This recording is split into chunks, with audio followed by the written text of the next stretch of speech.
شهادة اللغة أجيبها منين أو أتصرف فيها إزاي أو أعملها إزاي؟ ده كومنت بيسأل يعمل إيه في شهادة اللغة. بص، هي شهادة اللغة ديت مش حاجة أنت بتروح تشتريها من سوبر ماركت مثلا أو بتروح لمدرسة تقول له أنا عايز شهادة لغة. مفيش حاجة اسمها كده. تمام؟ أنت وليكن على سبيل المثال بتدرس ألماني، فأنت بتدرس مستوياتك عموما اللي تأهلك للسفر من أول B1، ويفضل طبعا ويستحسن ان انت بيبقى معاك B2. وطالما انت دارس الماني فلازم تاخد شهاده بيتس فاي.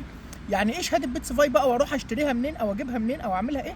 برضو مفيش حاجه اسمها كده. انت بتخلص مستوياتك، بعد كده بتحضر للامتحان وبتشوف الاماكن المعتمده اللي السفاره بتعتمدها في بلدك الام علشان تقدر تجيب منها شهاده اللغه وتمتحن فيها امتحان المستوى اللي انت عايز عليه الشهاده. وبعد كده بتمتحن الامتحان ده وبتاخد شهاده اللغه ديت بناء على نتيجتك سواء ناجح او ساقط.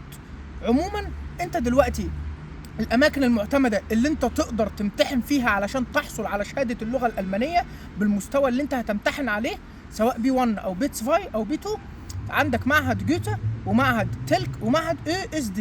دول الثلاث المعاهد الموجودين في مصر حاليا ومعتمدين لدى السفاره الالمانيه، وتقدر ان انت تحصل على الشهاده الالمانيه منهم بعد ما تمتحن امتحان المستوى الثالث او الرابع في امتحان اللغه الالمانيه. وشهاده اللغه الالمانيه على المستوى اللي حضرتك بتمتحن عليه والمستوى الفعلي اللي انت درسته ووصلت ليه.